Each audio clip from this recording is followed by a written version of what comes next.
Bonjour, aujourd'hui dans les petits experts de la communication, nous avons rendez-vous avec Cicéron pour apprendre à argumenter. Cicéron était un homme politique romain et en fait c'était l'un des plus grands orateurs. Il pratiquait l'art oratoire, c'est-à-dire que ses discours, il frappait les esprits. En fait, pourquoi ? Parce qu'il avait maîtrisé l'argumentation, ce qui est différent de juste la discussion. Argumenter, ça n'est pas non plus donner son opinion. Par exemple, Cicéron, s'il disait uniquement « je pense que » et qu'il nous expliquait son opinion, ça aurait moins d'impact parce que c'est un point de vue personnel. L'idée de l'argumentation, c'est qu'en fait, on va partir d'un constat, il semble que, et on va expliquer. Il ne s'agit pas d'avoir raison, mais en fait d'avoir un discours raisonnable. La première personne qui a réfléchi sur le discours et l'argumentation, c'est le philosophe Aristote. Donc Aristote, il nous explique que dans un discours, on va jouer sur 3 registres différents. On va jouer sur les émotions, le pathos. On va essayer de faire ressentir des choses aux gens. On va jouer sur la crédibilité, l'éthos. C'est la façon de parler, la façon dont on va se comporter, comment on est face à un public. Et la troisième chose, ça va être le discours logique, ce qu'on appelle le logos, c'est-à-dire la démonstration qu'on va avoir dans notre discours.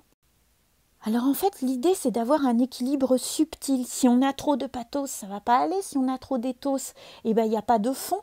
Si on a que du logos et qu'on n'a pas de charisme, par exemple, ça va servir à rien.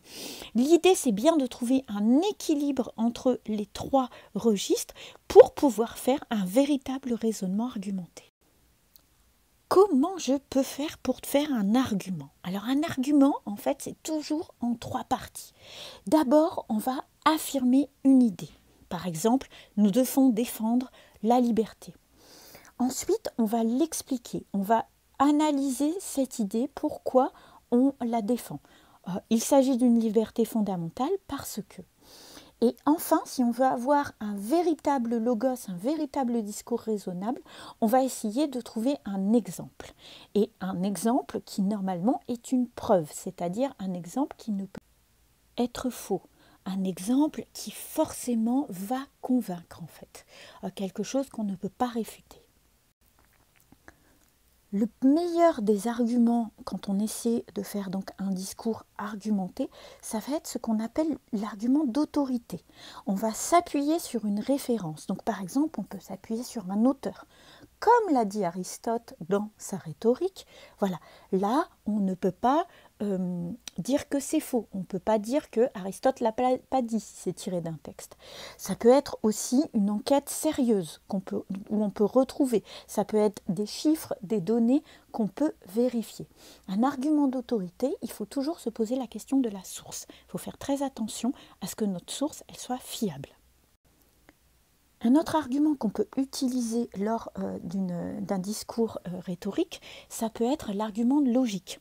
Par exemple, nous devons aller voir ce film, nous devons défendre ce film parce que le réalisateur a été le faire dans le pays. Si ce film n'existait pas, nous ne pourrions pas comprendre la situation à ce moment-là. Donc en fait, là c'est pareil, c'est logique. On ne peut pas trouver la faille en fait dans le raisonnement. Alors, ça n'est pas toujours si simple. Il existe des pièges dans l'argumentation. Je vous ai dit que l'argument, le discours, il devait être équilibré entre le pathos, l'éthos et le logos. Donc là, on a vu les arguments qui étaient du côté du logos.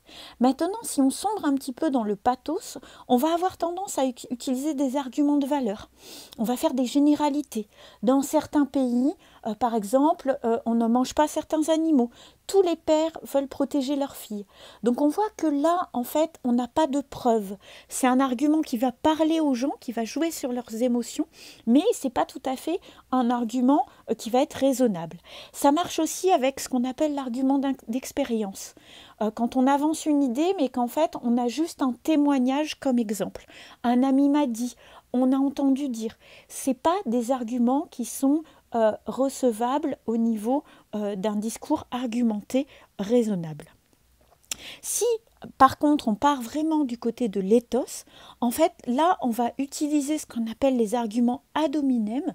Et là, en fait, on va attaquer la personnalité de l'orateur. Donc, par exemple, on va dire quelque chose...